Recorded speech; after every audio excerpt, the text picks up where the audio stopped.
Yeah, we are from PASHMSUTRA, India, and we are into pure Pashmina, Cashmere, silk, cotton products. All our products are hand woven and handcrafted. No machine process is there.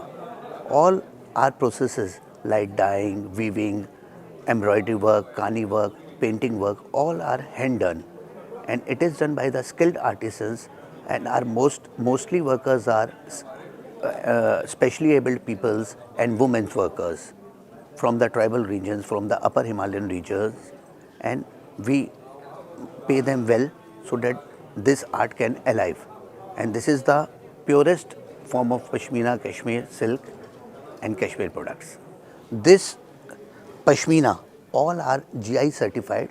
It is certified from the government, and this is made from the Chantangi goat hair.